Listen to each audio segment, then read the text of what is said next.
Hello, bookworms. Welcome to The Best Book Ever, the podcast where we talk about your favorite books. I'm your host, Julie Strauss, and today I am so pleased to talk to Theodora Taylor. After logging time as a music journalist, playwright, and radio writer, Theodora fell in love with writing hot books with heart. When not reading, writing, or daydreaming, she can be found spending time with her family, going on dates with her husband, learning German, watching all the Shonda Rhimes shows ever, and attending parties thrown by others. And I'll tell you what, I cannot wait until the day I can invite her to a real in-person party, because she is so damn much fun. Theodora and I are both fans of old-school romances, even though sometimes we have to grapple with the more problematic nature of many of them. I know you're going to love her take on why the classic sci-fi romance Warriors Woman by Johanna Lindsey is the best book ever. This episode is sponsored by our good friends over at Books to Read, a book listing service with inclusive links to all of the online retail sites where your favorite digital books can be found. Books to Read has curated a selection of springtime reads, from humorous fiction to romantic comedies, heartwarming literature, and feel-good nonfiction. You'll find several of my personal all-time favorite books on this list, including The Nest by Cynthia Sweeney, The Storied Life of A.J. Fikry by Gabrielle Zevin, and the utterly sublime Act Your Age, Eve Brown by Talia Hibbert. Plus, there are so many others I am dying to read, like The Midnight Library by Matt Haig and The Authenticity Project by Claire Pooley. It's a fantastic roundup of books that will make you feel like you have the spring sunshine on your face, no matter the weather outside your door. So check out the selection over at bit.ly/bookgarden. That's bit.ly/bookgarden. Now, back to the show. Hi, Theodora. Welcome to the Best Book Ever podcast. Hey, yo. How's it going, Julie? Very well. I'm so happy to be talking to you. This is great. I am so excited to be talking to somebody who is outside of my head or did not at one point live in my womb. So this is exciting, very exciting for me. Thank you for inviting me. You know, Theodora, until you sent me your bio for this episode, I really didn't know about your work background. And what struck me immediately, you worked as a music journalist, playwright, and radio writer. And what strikes me immediately about all of those jobs is how they focus on audio. So it's fascinating to me that you landed on a job, being a writer, that's essentially a very silent job. You know, we write novels and mostly read novels in silence.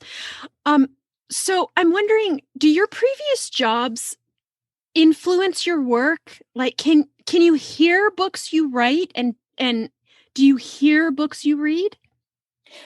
I absolutely hear books I read. I feel as if there is a voice as they're writing it. And there are, and music comes up a lot in my writing, a lot. There are certain books where it's just kind of like I hear a song and that song is the reason for that book. And, when I'm writing, I always say, I don't want to write a Eugene O'Neill play. I want to write an opera. So I love that, like Sturm and Drang. I love Sturm and Drang. I love that. This is going to go to height. This sex scene is going to have a glass shattering high note.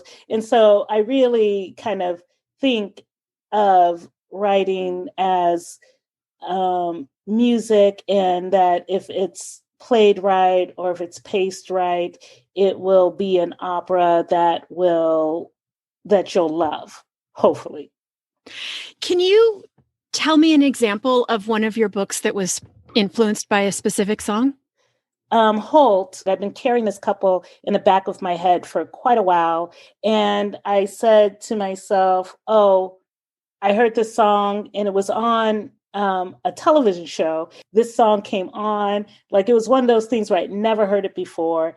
And I got out my phone and I Shazammed it. It's this Jill Scott song called Jerome Kofa Sola. I love when that happens, when a song comes along that not only downloads the rest of a story or the rest of a couple's story that I've been carrying around in my head, but also it's just kind of like, I'm going to sponsor this story. So when you listen to me, if you need an idea, if you had a wall with this story, just listen to me a couple of times and I will download whatever the solution to that problem is into your head. So that doesn't happen as much as I would love it to, but every so once in a while that happens and it's just amazing. I love it. How did you become such a reader? What was your reading life like growing up? Well, my mom was a reader and we had, and this wasn't as common, like now everybody has like books in their home. I remember kind of feeling unusual because in our living room, we had like this bookshelf just full of books. So I just read a lot because, you know, if we're being quite frank, it was the 80s and there wasn't much else to do. It was really boring. So I read, and you know, what's not boring is reading. So so I just really learned how to read really early.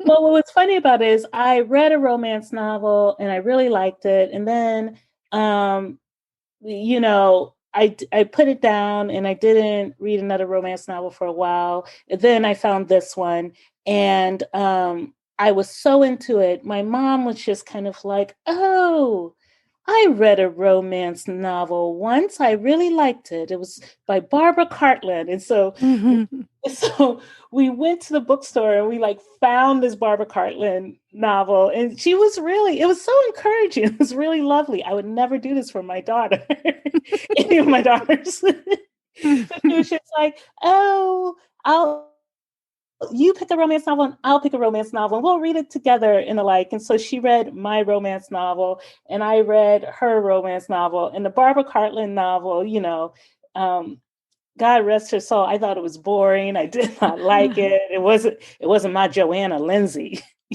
Had an edge. Can you describe the plot of this book for our listeners? Oh my God. Why would you even ask that? It's funny. That is a terrible question to ask a writer. I'm sorry. I ask everybody this question, and I was thinking this as I was preparing for this. I thought, oh, she's gonna hate this because this is a hard one to explain. Yes. So, in a galaxy far, far away, there's this woman. And she's a security officer that she lives on this futuristic planet. It's kind of Earth-like, but maybe it's not Earth. We're not sure. It doesn't matter. So these warriors take over her planet. Well, really, it's this kind of this new president who tried to become president legitimately, but then it turned out he was stealing votes and blackmailing folks. And so he was chased off the planet, but then he comes back with these warriors who have this special steel. And he basically says, I'm the president of this planet now. And these warriors, I have this army behind me. And even though you have lasers, they have this special steel and shields, and they're good at hand-to-hand combat. So that's all I need to take over this planet. And she barely gets out. Oh, she's like a soldier, this super soldier. And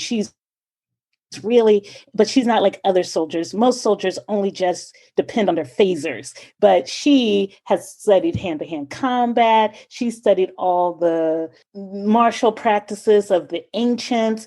Interestingly enough, on this planet, there's age of consent, but the age of consent goes the other way. Like you have to have had sex by the age of 25. They've decided this. And she's getting up on the age of consent, but she's never found anyone she wants to have sex with. These warriors, though, that he brings, these alien warriors that he brings to take over the planet, though, are really kind of hot.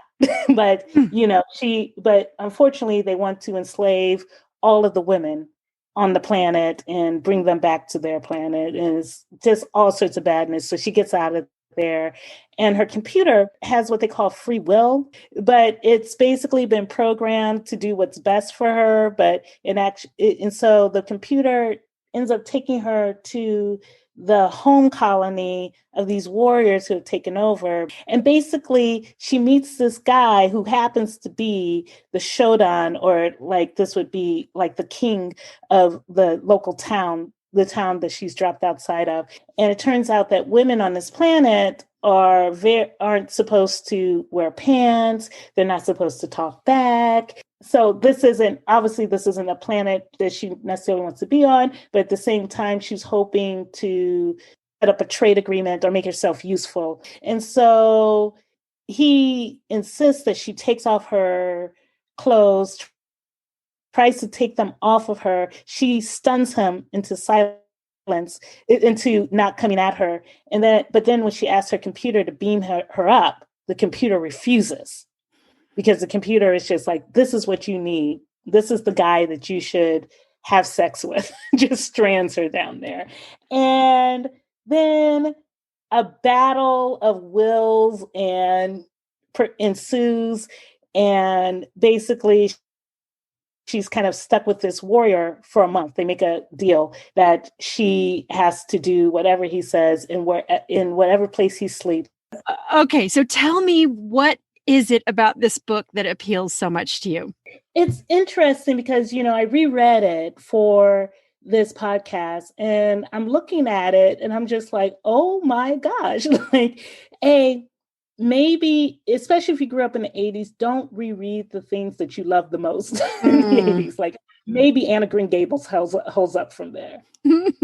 Kind of Little Women, So it's just kind of like, oh, this will maybe not hold up. Color Purple holds up. But, this did not hold up as well as, I would have loved it too. But, it was the 80s. And, but what I remember about it is finding it in the library. It had this cover back then, and it had it was the first Fabio cover I'd ever seen. And it was glorious. Like, it had stars in the background. He was in leather pants. She was in this flowy thing. It was just gorgeous. It didn't look like anything else I'd ever seen before.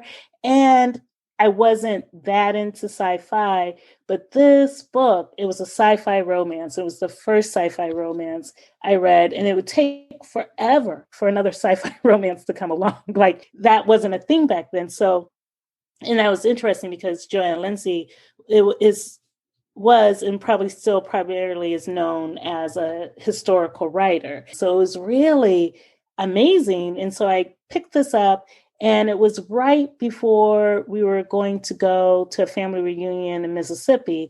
And one of the interesting things about living in Missouri, almost everybody from St. Louis has a story where they had to go back to Mississippi for family reunion. So it was time for us to go back to Mississippi for this family reunion. And what was interesting about my family is, like, we never flew anywhere. We always drove. And to go back to Mississippi, like, we still went the Green Book way, which is like, the safe way. You only stopped at certain gas stations and stuff like that. Even in the 80s? Yeah. Wow. Yeah, even in the 80s, like, what's kind of interesting about what's happening now is it's just kind of like, oh, now it's being recorded. So, even in the 80s, it was not safe to stop in certain towns. And, especially if you're going from Missouri and you're like getting kind of deep into the South, you go the Green Book way. You don't stop places. You don't stop. And I remember there would be this what was really hard about it as a girl growing up is that you literally did not stop places. So if Oh, you had to God. use the bathroom, you had to Mm-hmm. just go on the side of the road. And that's what I remember about these trips. Like, in order to get down to Mississippi, you would have to pee on the side of the road. It was just kind of uncomfortable, but it was like, a long, and we would do it all in one go. Like, we'd leave and you would just get there. You didn't stay overnight at other places on the way to Mississippi. You just drove. Mm-hmm. And so I remember like kind of preparing because I've been burned. Like, there's nothing as boring as driving to Mississippi. I remember it's like, this is the book I will read on the way to this reunion in Mississippi. And I got a flashlight. Like, I was ready. I was not going to, I was prepared for this trip. And the thing I remember most about that reunion is like my relatives getting upset with me because I remember nothing from the reunion because I was enthralled by this book. It was like, it did not let me go. And, what was interesting to me growing up in the 80s is that, like, when you look at it now, you're just like, oh, this is so problematic. But in the 80s, it felt like a really feminist book. Like, and so it was kind of saying things that I had not heard from other books, like, you shouldn't treat women like this. She really stood up for herself. She was a badass. She could kick ass. And like, I had never seen a character like her. I found her fascinating. And I thought she was really funny. And this was another thing you didn't really see a lot, especially in the 80s, the dynamic where the woman is funny and the man is not at all. He was okay. But I really liked her. She was just amazing because I never read anyone like her. And, and I liked that she could defend herself and that when she got into skirmishes with guys, she was going to take them down. And now you see that all the time. But back in the 80s, it was uncommon to say the least. So I just was really, really fascinated by her. And I remember kind of like picking up a few romances after that and feeling like, oh, these heroines, they don't have any fight. They're all doormats. And, it had the 80s problems where it took forever to get set up. Like, it's literally like page 70, I think, before you meet the hero. But at least it was interesting. She does a good job of kind of introducing all this new technology and things like that. How do you go about revisiting these books that are your favorites, that you read them now and you think, damn, what was I thinking? Whoa, yes. Yeah. Well, I consider it a little bit like the pyramids. The pyramids were built by slave labor. We can build a much bigger pyramid now with metal and plastic and, union workers who get paid a fair wage for what they do and won't die in the making of it. And if they do, their family will get compensated. And at the same time, when you see the pyramids, they are majestic because they were built at this time and they are a credit to that civilization that built them. And both are true. Mm-hmm. So, when I'm reading this, I'm looking at it, I was just like, you have agency. Like, no, that's not right. And you're taking away all her agency and you're assuming this person is right. And, you're kind of carrying these 80s views, but at the same time, she is standing up for her rights. She is doing things that other 80s romance heroines didn't do. She is saying no. She's demanding respect. She's demanding things that it wouldn't even occur to most 80s romance heroines to demand. I doubt you can you really say, oh, this 80s this person has a responsibility to have the same moral agency, the same morals that I would have now. Back in the 80s, I couldn't even, there are several words that we have now that, we don't, that weren't even words or known words back in the day, like agency. Sure. consent. Yeah. Consent. Like the fact that she used it in a completely opposite way of how we would use it now says to me that she wasn't in a time where that was a value, but at the same time, it felt to me like she was exploring things that could be. She was exploring a situation where women had real equality, paid the same, were able to fight, were considered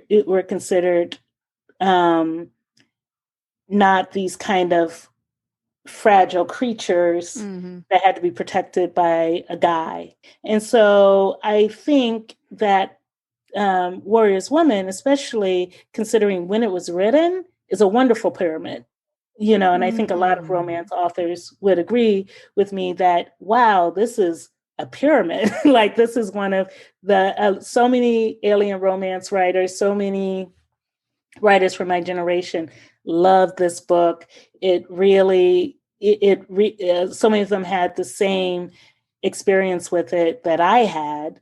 And some things in it are problematic. Both are true. So, as a society, we're growing and, we do have to talk about these things. I think a lot of the problems that we're having now is because there weren't a lot of discussions like this in the 80s and the 90s, or really up until now. And one of the things, it feels so terrible and uncomfortable for a lot of people.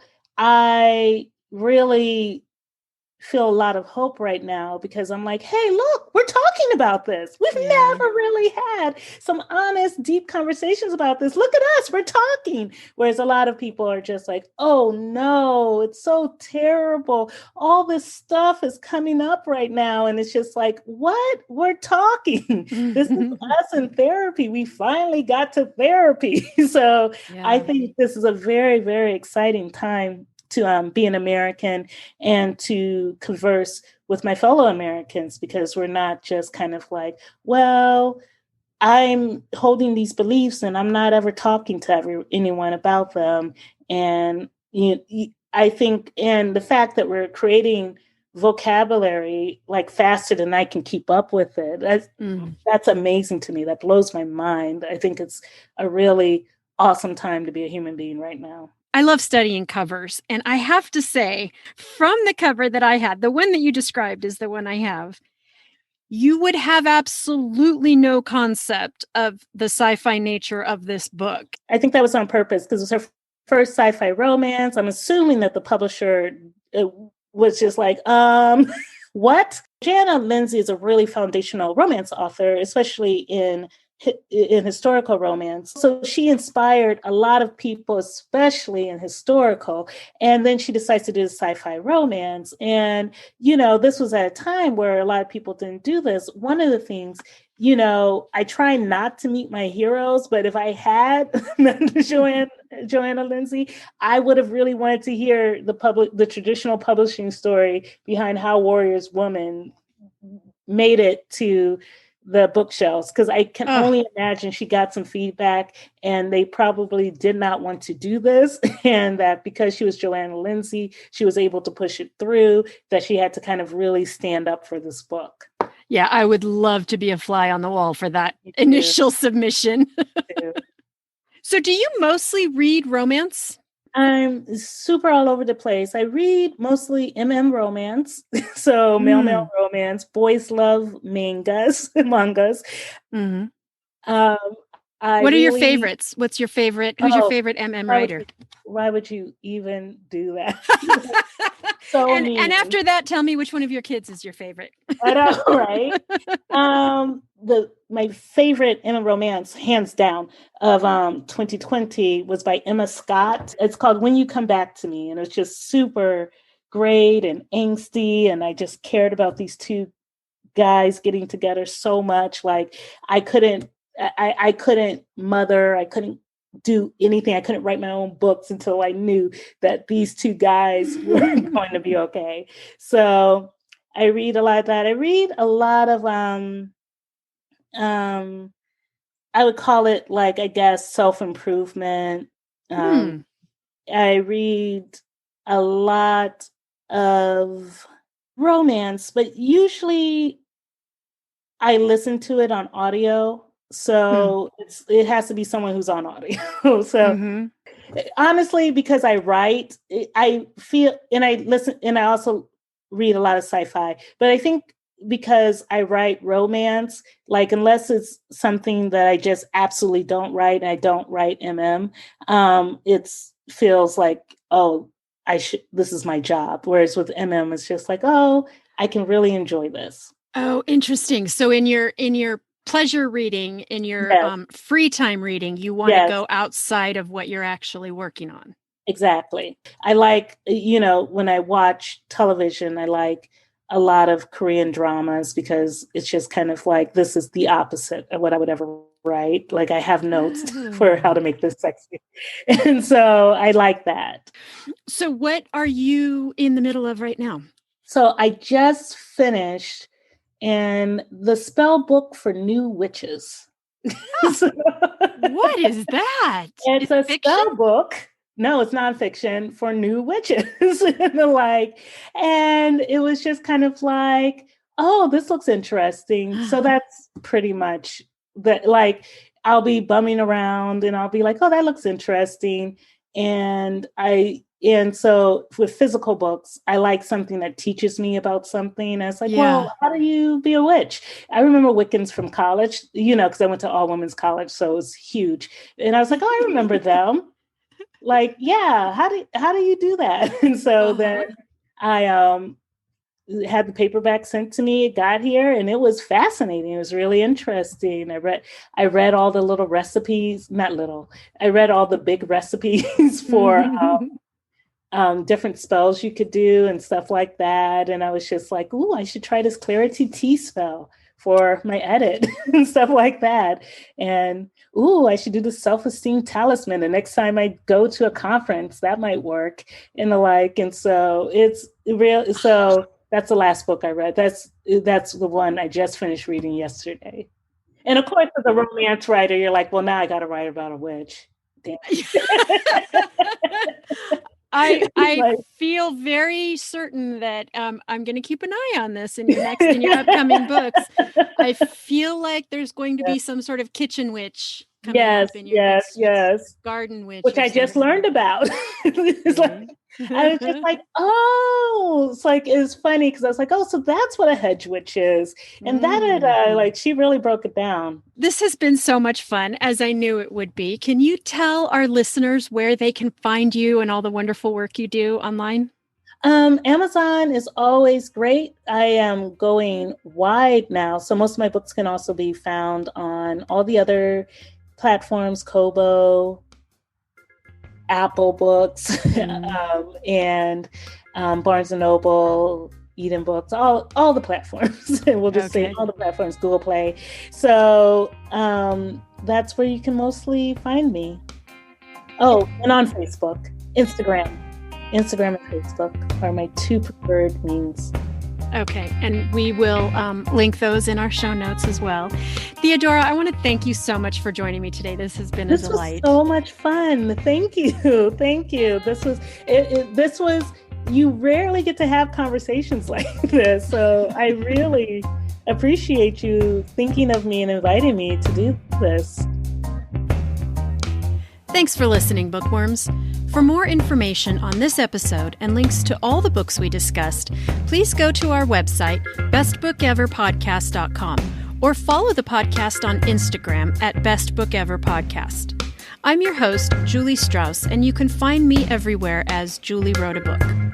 Remember, when you're doing your book shopping, please help support indie bookstores and this podcast by using my affiliate link at bookshop.com/bestbookever. Thank you for joining me today, and I will see you at the library.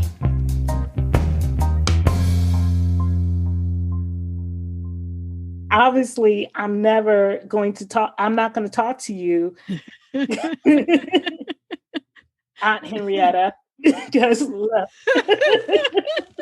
Look. Sorry, Grandma. I'm I know. reading a book about a sex party. I know.